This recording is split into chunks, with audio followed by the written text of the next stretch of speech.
ઉપરથી પછી એને પૂછ્યું જરાક રાજા તારા મેલ ઉપર અગ્નિ પ્રગટ થઈ તો હવે એને જોયું. બીજી વાર પૂછ્યું તો એને હમું ન જોયું. ત્રીજી વાર થયો ને પછી કે ગુરુજી મને ખબર તમે બોલ્યા ને હું જાણું છું, પણ હવે મારું કાંઈ હોય તો પડે ને, મારું છે ને, મારું દેહ નથી, મારું કાંઈ છે નહીં તો બરે શું? તો કેમ તારું નથી? તો મેં તમને ગુરુ તો કર્યા ને. તો હા, તે દિવસે મેં તન મન ધન તમને આપી દીધા છે. મારું ધનમાં રાજ તો રાજ મેલ છે એમાં ધનમાં આવે નહીં, બિલકુલ છે એમાં ધનમાં આવી જાય તો એ તમારું છે. તો મારો દેહ નહીં, આ દેહમાં મારું તન મેં તમને આપ્યું છે, તો ધન મેં તમને આપ્યું છે, તો મારું મન મેં તમને આપી દીધું છે, તો મારું મન મેં ભજનમાં રાખી દીધું છે, તો મારે કોઈ છે ને તમારું શું પડે? ત્યારે એને થયું તો મહાન બની ગયો છે. અને હું તો યોગ પરથી હતો કે ખાલી ખાલી ખોટી અગ્નિ હતી, કાંઈ હતું તો નહીં, એવો એને બનાવી દીધો. ત્યારથી એને વિદેહી કેવું મળે. તમે હું પણ આપણે વિદેહી છીએ. આપણે વિદેહી કોણ છે? આત્મા. આત્મા વિદેહી છે. આત્મા વિદેહી કેમ કહેવાય? કે આત્મા જન્મતો નથી, મરતો નથી, આવતો નથી, જાતો નથી. આપણે ગીતાજીમાં લખ્યું ને, એને શસ્ત્ર કાપી નાખે, પાણી પલાળી નાખે, અગ્નિ બાળી નાખે, તો કોણ સૂકવી નાખે, એમ મરે નહીં, જન્મે નહીં, અજન્મા છે. તો તમે આત્મા છો, તો એ હજારોમાં અવિનાશી કહેવાય. આપણે કે હું દેહ છું તો માર પડે. દેહ તો આપણો ભાડુતી છે, આપણો છે નહીં. આ ભાડુતી બંગલો છે ને દેહ આપણો. આ તો ભાડુતી, આ તો આપણે ખાલી કરવો જ પડશે.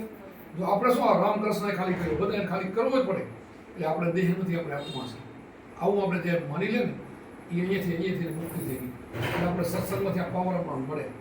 એટલે મન આપણું શુદ્ધ થાય, મન પવિત્ર બને, મન બહાર જાય નહીં. આ સત્સંગથી આપણો બધો લાભ થાય. ભજન નહીં, એકલા ભજન ગાવાથી બહુ લાભ ન થાય. ભજન તો રોજ આપણે રેડિયોમાં, ટીવીમાં બધે સાંભળતા જ હોય છે, એનાથી બહુ લાભ થતો નથી. સાચા સત્સંગના મોઢેથી સાંભળીને, સંતના મોઢેથી ત્યારે જ લાભ થાય. તો અહીંયા આપણે શું થોડોક આપણો નશો ચડી જાય. ઉભારમાં ગાય છે ને, નશો નામનો સાચો ચડેલો ઉતરે પાછો, જ્યાં જોઈ ત્યાં દૂજો નથી સતગુરુ વાસો, બહાર ભીતર સબ ગઢ વસે, એ વચન છે સાચું.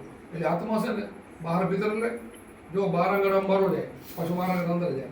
એટલે બહારે જાય એ છે ને અંદર આવે એ છે. તો એ બહારે રહી શકે ને અંદર રહી શકે. એને નિરાધાર કહેવામાં આવે. આ શરીરને એનો આધાર છે. આ શરીરને છે ને, આ શરીરને આત્માનો આધાર ખરો, પણ આત્માને શરીરને કાંઈ બીજા લેન દેન નથી. એ તો આમાંથી નીકળી જાય તો જેમ સેમ રહી શકે છે. આ દેહ પડી જાય ને તો એ મળતો નથી, જન્મતો નથી. એનું જે રૂપ છે ને એ ભળી જાય છે. અત્યારે પણ ભરેલો છે, પણ આ દેહમાંથી નીકળી જશે તો એ ધામમાં જતો નહીં, એમાં પડી જાય. પછી ભરીને તમારો સમય પાકે, એ ભરીને જ્યાં તમારો જન્મ થાય ત્યાં વળી આ ખોખું જે બનાવે, બનાવવાનો વિનય પછી એમાં બેસી જાય. તમે વિચાર કરો, આપણે કોઈક સારો બંગલો બનાવ્યો, આપણા માટે બનાવ્યો, કોઈકનો બીજા માટે. તો ભગવાનના દેહ બનાવ્યો છે, એ બંગલો બનાવ્યો છે ને, એમાં એ જ રહે, બીજો ન રહે.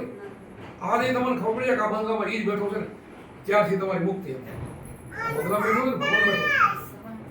તો આપણે કહીએ કે હું બેઠો છું, યજ્ઞ છે. આપણે કહીએ આમાં હું બેઠો છું, યજ્ઞ. ભગવાન છે, બોલે બીજો નથી.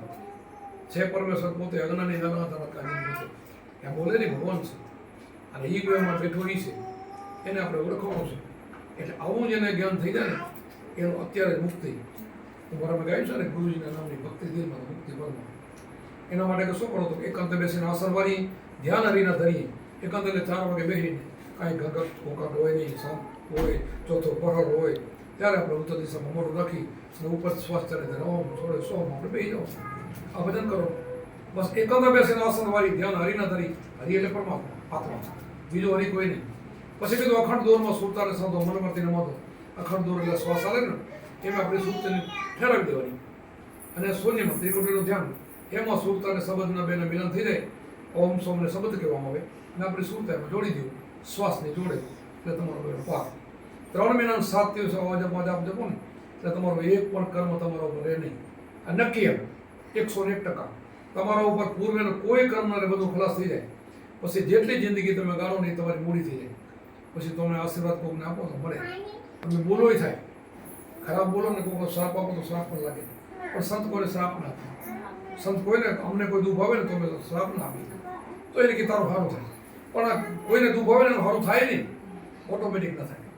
એટલા માટે આવી રીતે આપણે ભજન કરવાનું છે. આજમ ભાજા આપણા શ્વાસમાં નજર રાખવાની. બીજા આપણે કે રામ કે કૃષ્ણ કે મહાદેવ કે શિવ કે માતાજી એવા નામની આપણે બહુ જરૂર નથી. કોટિક નામો સંસારમાં, તેથી મુક્તિ ન હોય. આદિનામ ગુપ્ત થાય, જાણે બીજા કોઈ. આદિનામ તમારા વાતમાં છે, અને કોઈ જાણી જાય ને એનું નામ કામ થઈ જાય. એટલે આપણે તો ભાઈને જાણી ગયા છીએ. આનું જ આપણે ભજન કરવાનું, બીજું નહીં. હોઈ જાય તો એનું, હાલતા ચાલતા એનું, એમાં એમાં સુરતા વધારે રહે. આમ આપણે બધા ના વ્યવહારિકમાં રહેવાનું. વ્યવહારિકમાં આપણે કામ હોય ને. હવે હમણાં અત્યારે જો આજે ભાઈ ગાડી હલાવશે તો ધ્યાન તો એને ગાડીમાં જ આવવી પડશે, પણ એક બાજુ ગાડીમાં ધ્યાન હશે, એક બાજુ તમારા બાજુ ધ્યાન હશે, એક બાજુ આત્મામાં ધ્યાન હશે. આવું શીખી લેવું જોઈએ. તમે બેન હો ને તો હવે તો નડ થઈ ગયા ને, પહેલાં તમને કૂવા ઉપર પાણી ભરવા પહેલાં ગયેલા છો તમે લોકો, આપણે ખેંચીને પાણી ભરવા પાડી, પછી હેલું ભરીને પછી ત્રણ બેડા તમે ઉપાડો, પછી તમે વાત કરતા જાઓ તો તમારું બેડું પડે નહીં. શું કામ? એમાં સુરતા તમારી એવી રીતે તમારી સુરતા બેડાનામાં રહી જાય.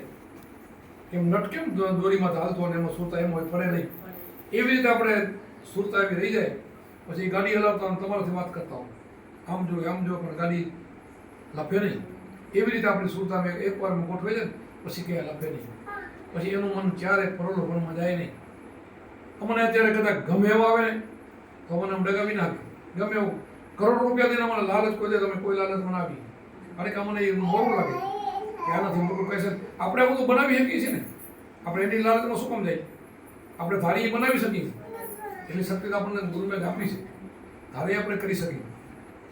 આપણે તમે દાખલો સાંભળ્યો ને ગોરખને મચ્છંદરનો,